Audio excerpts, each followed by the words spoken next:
حضرت جابر ابن عبداللہ رضی اللہ تعالیٰ عنہ فرماتے ہیں نبی پاک علیہ السلام نے اپنے وصال ظاہری سے 3 دن پہلے ارشاد فرمایا تم اپنے رب کے بارے میں جیسا بھی گمان رکھو گے نا اللہ بھی تمہارے ساتھ ویسا ہی معاملہ کرے. تو پاکیزہ گمان ہونا چاہیے، تمہارا ذہن ہونا چاہیے اللہ جب بھی فیصلہ کرے گا رحمت والا ہی کرے، معاملات کرم والی ہوں. اچھی سوچ، اچھا گمان، اچھی رائے یہ سوسائٹی میں خوبصورتی پیدا کرتی ہے. آپ دیکھیے حضور اس صفائی کو کتنا پسند کرتے ہیں. نبی پاک علیہ السلام نے فرمایا اچھا سوچنا بھی اچھی عبادت ہے. نہیں آپ صرف اچھا سوچا کریں، مثبت رہا کریں، ہر چیز کو منفی نہ لیا کریں. اور یہ گھر کے اندر بھی ضروری ہے، یہ دفتر میں بھی ضروری ہے، یہ اپنے فیملی ممبران کے ساتھ بھی ضروری ہے، آپ کے جو کولیگس ہوتے ہیں ان کے ساتھ بھی ضروری ہے. نبی پاک علیہ السلام اچھے گمان کی طرف رغبت دیتے. جب آپ کے غلام نے اس دن کہا تھا جس دن طائف والوں نے شدید سنگ باری کی تھی کہ حضور آپ دعا کریں یہ تباہ ہو جائے، تو محبوب نے اس دن بھی ہدایت کی دعا کی. غلام نے عرض کی حضور 10 دن ہم نے طائف میں قیام کیا ہے، انہوں نے تو عرب کی جو روایتی مہمان نوازی ہے اس کا بھی خیال نہیں کیا، اتنی تکلیف دی، بد اخلاقی کا مظاہرہ کیا اپنے رویوں سے، تو آپ پھر بھی ان کے لیے ہدایت کی دعا کر رہے ہیں. تو یہ نبی پاک کی دی ہوئی سوچوں کو دیکھیے.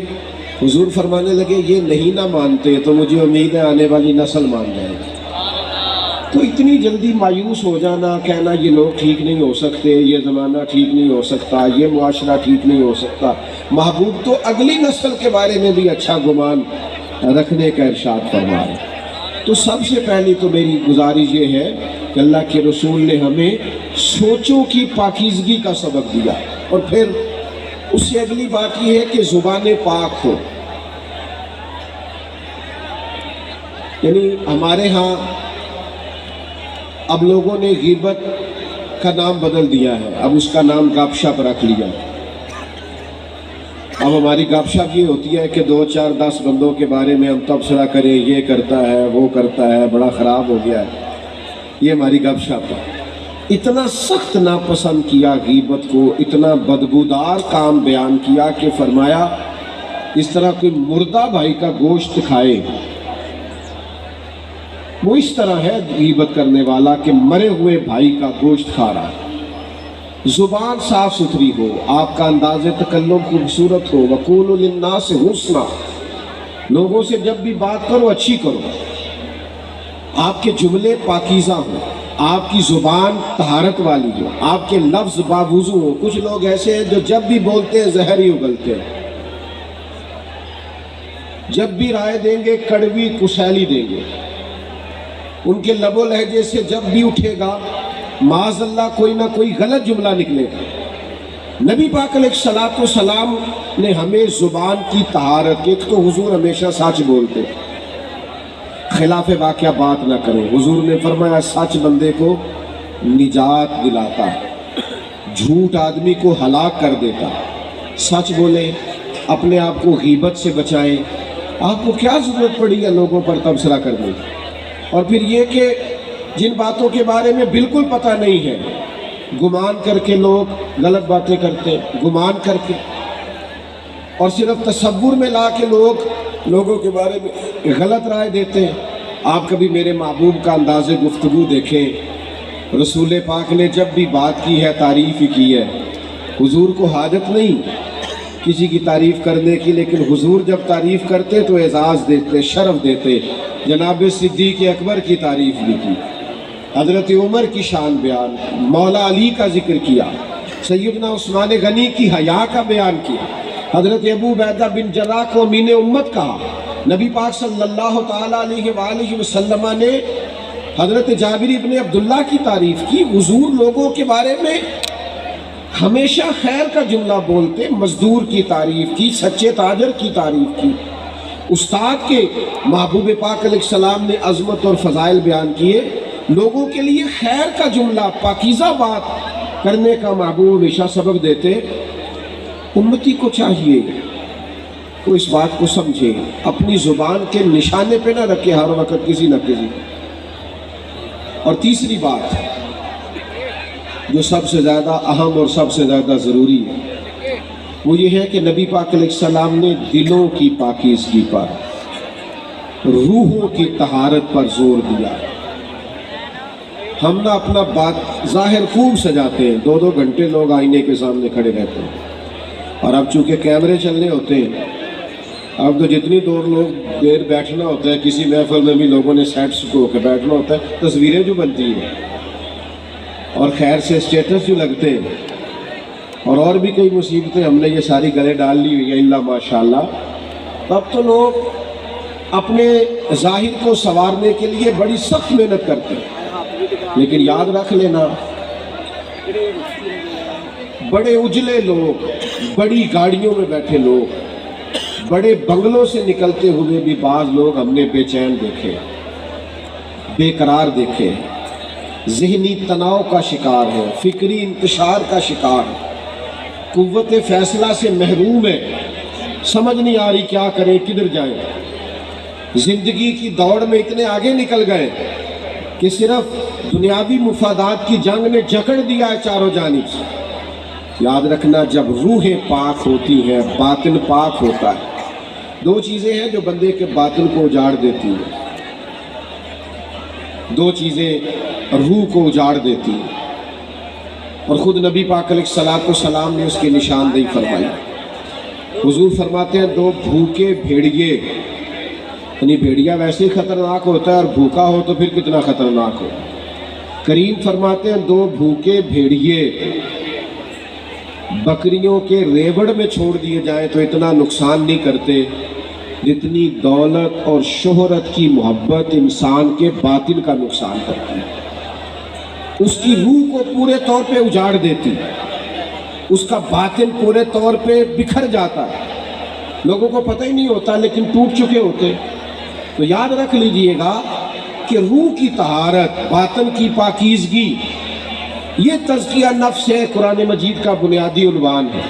نبی پاک صلی اللہ تعالیٰ علیہ وسلم کے فرائض نبوت میں سے ایک اہم بات کہ حضور نے باطنی طہارت پر زور دیا، اور حضور فرمانے لگے کیوں زور دیا؟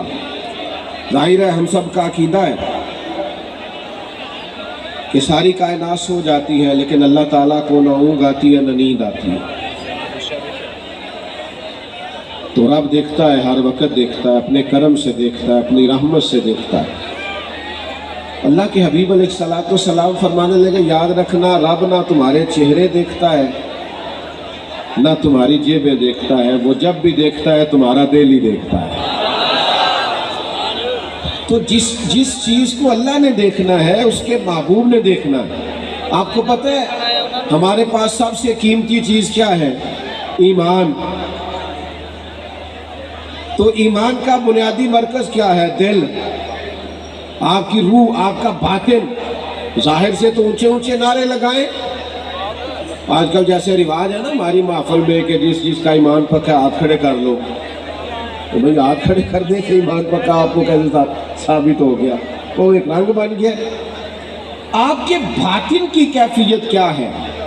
اگر باطن اجڑا ہوا ہے، آذان ہو گئی ہے اور آپ فارغ بیٹھے ہیں موبائل پہ، آپ نماز پڑھنے نہیں جا رہے، آپ کو کسی مظلوم پر رحم نہیں آ رہا، کسی بھوکے پر ترس نہیں آ رہا، آپ کی تجوری پیسوں سے بھری ہوئی ہے اور آپ کے محلے میں لوگ سسک رہے ہیں بھوک سے، آپ کو خیال نہیں آ رہا، تو پھر میرے بھائی روح کی طہارت کی ضرورت ہے۔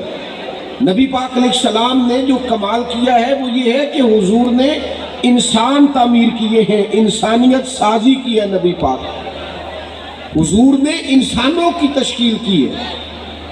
ہوتا ہے نا لوگ کہ میں نے بلڈنگیں بڑی بنائی، تو میں نے کارخانے بڑے لگائے، تو میں نے فلاں ترقیاتی کام بڑے کیے۔ میرے محبوب پاک نے حضرت صدیق اکبر جیسے لوگ تیار کیے، حضرت فاروق اعظم جیسے لوگ تیار کیے، جناب عثمان غنی جیسے رجال تیار کیے، مولا علی جیسے شیر تیار کیے۔ یہ رجال حضور نے تیار کر کے سوسائٹی کو دیے۔ معاشرے کے اندر جب اس طرح کے لوگ ہوں جن کا تقوی ضرب المثل ہو، جن کا اٹھنا بیٹھنا لوگوں کے لیے نصیحت کا باعث ہو، جن سے ملاقات کر کے کلیجے ٹھنڈے ہوتے ہو، عبادت کو دل کرتا ہو، روحیں تازہ ہوتی، تو یہ لوگ زمانے کے لیے پھر رہنما اور مقتدا بن جایا کرتے۔ ایک دن حضرت عمر بیٹھے ہوئے تھے، آپ کے ارد گرد چند لوگ بھی بیٹھے تھے، تو کسی موضوع پر گفتگو ہو رہی تھی، تو لوگ اپنے اپنے جذبات کا اظہار کرنے لگے۔ ایک صاحب نے کہا کہ میرا دل کرتا ہے میرے پاس پہاڑوں کے برابر سونا ہو اور میں اللہ کے راستے میں خیرات کرتا ہوں۔ یہ اچھے ارادے، اچھی نیتیں، ان نیتوں پر بھی اللہ بڑا اجر عطا کرتا ہے۔ تو ایک شخص نے عرض کیا کہ میرا دل کرتا ہے کہ میرے پاس بے پناہ دولت آئے اور میں شام ہونے سے قبل اللہ کے بندوں میں بانٹ دوں۔ لوگ اپنی اپنی رائے دے رہے تھے کہ مجھے اللہ اس طرح دے تو میں، اور آج بھی اس طرح کے اچھے جذبات والے لوگ معاشرے میں پائے جاتے ہیں۔ اللہ تعالیٰ اگر انہیں نوازتا ہے تو وہ اللہ کے بندوں پر خرچ کرتے ہیں۔ اب سب نے اپنی اپنی رائے دی، تو حضرت عمر کی طرف لوگ دیکھ رہے تھے کہ جب اس موضوع پر بات ہو رہی ہے کہ مجھے اللہ یہ دے تو میں اللہ کے راستے میں خیرات کروں گا، اللہ مجھے یہ دے تو میں اس کے راستے میں خیرات کروں گا، تو جناب عمر بھی کچھ بیان کرے۔ تو حضرت عمر فرمانے لگے میرا دل کرتا ہے اللہ مجھے حضرت معاذ ابن جبل جیسے اور بندے عطا کرے، اللہ مجھے حضرت ابو عبیدہ بن جراح جیسے اور لوگ عطا کرے۔ میرا دل کرتا ہے اللہ تعالیٰ اس امت کو حضرت جناب سعد بن ابی وقاص جیسے کچھ اور افراد دے، اللہ اس طرح کے کچھ اور بندے پیدا کرے تاکہ اللہ کے بندوں کے لیے مزید لوگوں کی آسانی کا بندوبست ہو سکے، تاکہ دین کے مزید مضبوط ستون تیار ہو سکے۔ اس طرح کے رجال کار اللہ دے۔ ہمارا یہ مسئلہ ہے کہ ہم انسانیت سازی نہیں کر رہے، ہم اپنے بچوں کے لیے پیسے جمع کر رہے ہیں، محلات تعمیر کر رہے ہیں، زیادہ غور کرنا کیا کہہ رہا ہوں، تجوریاں بھر رہے ہیں۔ سوال ہوتا ہے تو نے بچوں کے لیے کیا بنایا؟ میں نے تو جی فلاں بنا دیا۔ اور نبی پاک علیہ السلام نے کیا فرمایا؟ حضور نے فرمایا کسی باپ کا اپنی اولاد کے لیے سب سے بہترین تحفہ یہ ہے کہ اسے اچھا ادب سکھا دے، اس کے اخلاق کو تعمیر کر دے، اس کے رویے درست کر دے۔ آپ کے بچے کے پاس لاکھوں روپیہ ہے لیکن وہ بلا کا ضدی ہے، بڑا مہنگا موبائل ہے لیکن ایک منٹ کا حوصلہ نہیں اس کے پاس، تسلی نہیں، مزاج میں ٹھہراؤ نہیں، وہ اپنی ماں کا غصہ بھی برداشت کرنے کو تیار نہیں، وہ اپنے دادا کے دو جملے سخت بھی سن نہیں پاتا، تو آپ نے کیا تعمیر کیا ہے؟ بس آپ نے اس کو جائیدادیں اکٹھی کر کے دے دی، مال و دولت اکٹھا کر کے دے دیا۔ شخصیت سازی، تزکیہ، نبی پاک علیہ السلام نے وہ اخلاق دیکھے نا۔ ایک نوجوان ہے، نبی پاک صلی اللہ تعالیٰ علیہ وسلم کا زمانہ نور ہے، حضور جہاد پہ جا رہے ہیں، حضرت سعد بن ابی وقاص رضی اللہ تعالیٰ عنہ کو حضور نے تیار کر لیا، ان کے چھوٹے بھائی قد بھی چھوٹا ہے، ٹانگیں پتلی ہیں، تو وہ رونے لگے، عرض کرنے لگے حضور میں نے بھی جہاد پہ جانا۔ یہ اس عمر میں یہ جذبے پروان چڑھ گئے اللہ کی راہ میں نکلنے کے، یا رسول اللہ میں نے بھی جانا ہے۔ تو کریم نے فرمایا آپ کے بڑے بھائی جا رہے ہیں، قد بھی چھوٹا ہے، عمر بھی تھوڑی ہے، رہنے دیجئے۔ تو عرض کرنے لگے مہربانی کریں میری کشتی کرا کے دیکھ لیں۔ اور ایک روایت میں ہے جب وہ رونے لگے تو تبھی پاس کر دیے گئے۔ تو نبی پاک علیہ السلام نے تو افراد سازی کی، شخصیت سازی کی۔ آپ کسی شخص کو متقی بنا دیں، اس کے دل کے اندر اللہ کا خوف پیدا کر دیں، پھر اس کے سامنے کروڑوں بھی پڑے ہوں گے تو وہ کرپشن نہیں کرے گا۔ اور اگر اس کے دل میں تقوی نہیں تو آپ 20 کیمرے لگا دیں، آپ دفتر کے اندر 100 کیمرے لگا دیں، آپ جو مرضی کر لیں۔ جب اس کا ذہن بن گیا معاذ اللہ کہ میں نے لوٹ کے کھانا ہے تو پھر رویہ اور ہو جائے گا۔ تو بنیادی کام شخصیت سازی، بنیادی کام جو نبی پاک علیہ السلام نے کیا ہے وہ انسانوں کے اخلاق کی بہتری، ان کے کردار کی بہتری۔ یہ ماشاءاللہ آج ڈھیر سارے لوگ یہاں انہوں نے انتظام کیا ہوا ہے، عمرے پہ جائیں گے، بڑی اچھی بات ہے۔ میں دوستوں سے کہا کرتا ہوں عمرے اور حج پہ بھی جاتے ہو تو اتنے پیسے لگا لیتے ہو تو جانے سے پہلے تو 2 گھنٹے کسی عالم کے پاس بھی بیٹھا کرو، طریقہ اور مسائل بھی تو سیکھ کے جاؤ نا۔ بھئی آپ کو پتہ بھی تو ہونا کہ ہم نے عمرہ کیسے کرنا ہے، آداب کا اور معاملات کا بھی تو خیال ہونا چاہیے۔ تعلیم و تعلق کا جو فقدان ہے، آج ہم سننے سنانے کے قائل ہیں، دیکھنے دکھانے کے قائل ہیں، پڑھنے پڑھانے کے نہیں۔ ہمارے پاس وقت بھی ہے، لیکن آپ کو کوئی حضرت بلائیں کہ آئیں شام کو روز ترجمہ پڑھایا جائے گا تو ہم نے ٹائم نکالنا، ہم نے تو بیکار کی ویڈیوز دیکھنی ہوتی ہے، وقت ضائع کرنا ہوتا ہے، بے مقصد قسم کے تبصرے کرنے ہوتے ہیں جن کا کوئی فائدہ نہیں ہے۔ تو بھائیوں، انسانیت سازی، ایک صحابی کے حضرت فضالہ، وہ کہتے ہیں کہ میری معاذ اللہ ثم معاذ اللہ کسی خاتون سے کلمہ پڑھنے سے پہلے کچھ دوستی تھی، تو میں تو اس ارادے سے گیا تھا کہ معاذ اللہ حضور کو شہید کروں گا۔ نبی پاک طواف کعبہ کر رہے تھے، میں نے اپنی بغل میں خنجر چھپا لیا اور سوچا جب حضور میرے قریب سے گزریں گے، یہ ہجرت سے قبل کی بات ہے، تو میں معاذ اللہ یہ خنجر لگاؤں گا اور حضور کو شہید کر دوں۔ فرماتے ہیں کریم میرے قریب سے گزرے تو فرمانے لگے تو فضالہ ہے؟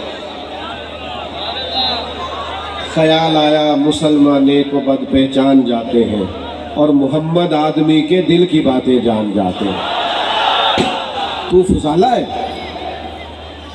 تو کہا یا رسول اللہ صلی اللہ علیہ وسلم میں فضالہ ہی ہوں۔ آپ توجہ فرمائیے۔ تو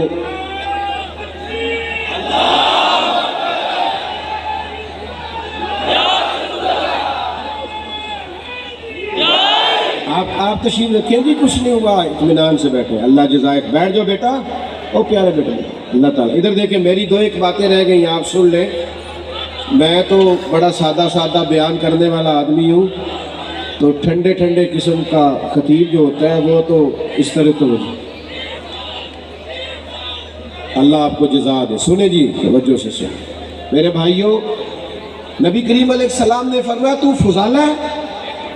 عرض کی یا رسول اللہ میں فضالہ ہوں۔ تو کہتے پہلے حضور نے میرے سر پہ دست شفقت رکھا، پھر میرے دل پہ دست شفقت رکھا۔ فرماتے بس ساری میل کچیل دھل گئی، ساری میل کچیل دھل گئی، تھوڑی دیر ہوئی ایک آیا کالی زلفوں والا، ایویں تھوڑی دیر ہوئی ایک آیا کالی زلفوں والا، 2 کڑیاں میرے من وچ رکیا کر گیا نور اجالا۔ اللہ کریم تشریف لائے، کرم فرمایا، مہربانی کی، تو میں نے اسی وقت ہی کلمہ پڑھ لیا۔ اب یہ کیا کرتا ہے نبی پاک کا فیضان تزکیہ کہ باطن کو دھو ڈالتا ہے، وہ سارے اندر سے میل کچیل نکل جاتے ہیں، کیفیات بدل جاتی ہیں، رنگ تبدیل ہو جاتا ہے۔ حضرت فضالہ واپس نکلے تو وہ خاتون وہاں کھڑی تھی جن سے کلمہ پڑھنے سے قبل شناسائی تھی، اس نے بڑی آوازیں دی، آپ قریب سے گزر گئے۔ اور دیکھو دوستو، یہ مزہ نہیں ہے عاشق رسول بھی کہلاتے رہنا اور معاذ اللہ نظر کو پاک بھی نہ کرنا، حضور کا غلام بھی کہلانا، رزق کو پاک بھی نہ کرنا، نبی پاک کا غلام بھی کہلانا اور اپنی زبان کو پاک نہ کرنا، سوچ کو پاک نہ کرنا۔ نبی پاک کے غلام تو نکھرے ہوتے ہیں، اجلے ہوتے ہیں، ان کے تو عادات و اطوار بتاتے ہیں، بڑے پاکیزہ لوگ ہوتے ہیں، ان کے لب و لہجے سے حسن اور پاکیزگی چھلکتی ہے۔ حضرت فضالہ اس خاتون کے پاس سے گزر گئی تو آگے بڑھ کے کہنے لگی مجھے پہچانا نہیں؟ آج یہ رنگ تھا کہ آپ نے پلٹ کے اس کی طرف دیکھا نہیں۔ تو کہنے لگی تو وہی فضالہ ہے؟ تو آپ زبان حال سے کہنے لگے میں وہ فضالہ نہیں ہوں، اب میں محمد عربی کا غلام بن گیا، اب میرا انداز بدل گیا ہے، اب مجھے تزکیہ نصیب ہو گیا ہے، اب شخصیت میں کسی نے رنگ بھر دیے، اب میں تیری بات نہیں سن سکتا، اس لیے کہ وہ کچا رنگ للاری والا جیڑا چڑھ دا تے لیندہ رہندہ ہے، اے عشق تیرے دا رنگ محمد چڑھ جائے پھر نہیں لیندا۔ اب رنگ بدل گیا ہے، انداز بدل گئے ہیں، طور طریقے بدل گئے ہیں، اب کیفیات اور ہو گئی، اب یہ والا انداز نہیں ہوگا۔ لوگ مکمل بدل جاتے تھے دین میں آنے کے بعد۔ مجھ سے ناراض نہ ہونا، مجھے معاف کرنا، اللہ کرے میرا تجزیہ درست نہ ہو، آج بھی لوگ دین میں آتے ہیں، لیکن میری طرح کے ڈھیر سارے ایسے ہیں جو لباس تو بدلتے ہیں، کپڑے تو دین کے پہنتے ہیں، لیکن اپنا باطن نہیں بدلتے، اپنے اندر کا انسان تبدیل نہیں کرتے۔ او میرے بھائیوں، یاد رکھو جب تک من ہی نہ بدلے۔ مجھے زندگی میں ایسے مجبور لوگ بھی ملے ہیں جو کہتے ہیں پیر صاحب کوئی دعا کر دو، سارا کچھ ہے، میرا نماز پڑھنے کو دل نہیں کرتا۔ آپ یقین کرو ترس آتا ہے۔ اس کو یہ بھی ایک سزا ہے کہ رب سب کچھ دے اور سجدے کی توفیق نہ دے، یہ معمولی سزا ہے۔ سب کچھ لے لے جا تجھے دیا اور میرے گھر نہ آنا۔ اللہ کے بندو، اپنے تزکیہ پر توجہ دے، اپنی شخصیت کے نکھار پر۔ اگر اخلاق میں، کردار میں، لب و لہجے میں، اٹھنے بیٹھنے میں کوئی تبدیلی نہیں آئی تو رنگ برنگی ٹوپیاں پہننا، رنگ برنگے کمکمے لگا لینا، رنگ برنگی ادائیں اپنا لینا اور خو بخو محفلیں اور جلسے کر لینا، اس سے انداز نہیں بدلیں گے جب تک ہم وہ انداز اور اطوار تبدیل نہیں کرتے۔ حضرت باعزید بستامی رحمۃ اللہ علیہ سے کسی نے کہا آپ تقریریں کیوں نہیں کرتے؟ آپ فرمانے لگے جس نے ہماری خاموشی سے کچھ نہیں سیکھا اس نے ہماری تقریر سے کیا سیکھنا۔ مجھے میرے بھائی کہہ رہے تھے آج لمبی تقریر کرنا، تو میری زندگی میں عادت ہی نہیں ہے بہت لمبا جانے کی۔ امام جعفر صادق رضی اللہ تعالیٰ عنہ سے کسی نے کہا تھا حضور میں دین کی تبلیغ کرنا چاہتا ہوں، کوئی طریقہ بتائیے۔ تو امام جعفر صادق فرمانے لگے دین پہ عمل کرنا شروع کر دے، دین کی تبلیغ ہونے لگ جائے گی۔ آپ بچوں کو سچ کا لیکچر نہ دیں کہ بیٹا سچ بولا کرو، لیکچر نہ دیں، آپ گھر میں سچ بولا کریں۔ بچوں کی اماں ان کے سامنے کہہ رہی ہوتی ہے کہ تو سچ نہیں بولتا، بتاتا کہیں ہے جاتا کہیں ہے۔ تو جب آپ کا سچ آپ کے گھر میں موجود نہیں ہے تو آپ کا بیٹا آپ کے ساتھ سچ کیسے بولے گا؟ آپ بچوں کو نماز کا لیکچر دیتے ہیں، نماز کا لیکچر نہ دیں، گھر میں نماز پڑھا کریں، بچے نماز پڑھیں گے۔ آپ ان کو لیکچر نہ دیں، آپ ان کو بدل کے دکھائیں، انداز بدل دیں، چیزیں ٹھیک ہو جائیں گی۔ طور طریقے بدل دیں، چیزیں بہتر ہو جائیں گی، رویے ٹھیک ہو جائیں گے۔ لیکن اگر ہم بدلتے ہی نہیں، ہم چاہتے ہیں ہماری خالی تقریروں سے انقلاب آئے، ہمارے نعروں سے لوگ بدل جائیں، تو بھائی ایسا نہیں ہوگا۔ ہمیں کچھ نہ کچھ اپنے کردار میں، اخلاق میں، رویے میں، لین دین میں، معاملات میں تبدیلی کرنا ہوگا، ہمیں اپنے آپ کو بدلنا ہوگا۔ اب تو میری بھی ایک عمر ہو رہی ہے تقریریں کرتے، کبھی کبھی سوچتا ہوں اور گہرائی میں چلا جاتا ہوں کہ یہ کوئی رسم تو نہیں ہے کہ آپ 1.5 گھنٹہ 2 گھنٹہ بیان سنیں، آپ 2 گھنٹہ نعت سنیں، اور یہ کہ وہ ساری بات آپ نے سن لی اور آپ پر اس کا کیف بھی طاری ہوا، لیکن اس کا نتیجہ بھی تو کوئی نکلنا چاہیے۔ یعنی استاد سبق پڑھاتا ہے تو سال کے بعد رزلٹ پوچھتا ہے، نتیجہ مانگتا ہے۔ ہمیں اب کچھ نتائج کی طرف بڑھنا چاہیے، ہمیں اب کچھ آگے کی طرف دیکھنا چاہیے۔ ہم بڑا بانٹتے ہیں، بڑی خیرات کرتے ہیں۔ حضرت عمر بن عبدالعزیز کے زمانے میں بھی لوگ بانٹتے تھے، پر اتنا بانٹتے تھے کہ لینے والا کوئی نہیں ملتا تھا۔ اب ایسا کیوں نہیں ہے؟ اس لیے کہ ہمارا انداز اس طرح کا ہو گیا ہے اور لینے والوں کی طلب اس طرح کی ہو گئی۔ وہ قناعت پسند نہیں رہنا چاہتے، ان کے رویوں میں وہ رنگ نہیں آتا۔ اللہ کے محبوب نے لوگوں کو بدل دیا۔ حضرت حکیم بن حزام کہتے ہیں حضور نے میرے ہاتھ پہ ہاتھ رکھ کے، اور کچھ اور صحابہ بھی تھے، وعدہ لیا تھا ہم سے کہ کسی دنیا دار کے آگے ہاتھ نہیں پھیلانا۔ عمر بھر نہیں پھیلایا اور بدل گئے۔ یہاں کتنے لوگ ہیں انہوں نے یہ رویہ اپنا لیا، اس سے قرضہ لیا تو استعمال کر لیا، جب اس نے مانگا تو اس سے لے کے اس کو دے دیا، اور پھر جب وہ تنگ کرنے لگا تو اس سے لے کے اس کو دے دیا۔ خدا کے بندو، یہ تو رویہ درست ہی نہیں ہے، آپ کا وقار ختم ہو جائے گا۔ آپ کی شخصیت میں وہ رنگ نہیں رہے۔ حضرت حکیم بن حزام کہتے ہیں نبی پاک نے وعدہ لیا کسی کے آگے ہاتھ نہیں پھیلانا۔ گھوڑے پہ بیٹھے تھے، اونٹ پہ بیٹھے تھے، درہ ہاتھ سے گر گیا، قریب غلام کھڑا تھا، اس سے نہیں کہا مجھے پکڑا دے، خود نیچے اترے۔ تو خادم نے کہا مجھ سے کہہ دیتے۔ فرمایا کیسے کہتا، حضور سے وعدہ کیا کہ تجھے سوال نہیں کرنا، کیسے کہے؟ حضرت ابوبکر صدیق نے بلا کے کہا کچھ حصہ لے لیجئے۔ فرمایا نہ بھائی، بالکل نہیں، میں نے حضور سے وعدہ کیا ہے کسی سے سوال نہیں کرنا۔ حضرت عمر نے بھی کہا، کہنے لگے نہیں آپ کسی اور کو دے دیں۔ جناب عمر کہنے لگے لوگوں گواہ ہو جاؤ، میں انہیں دیتا ہوں، یہ لیتے نہیں۔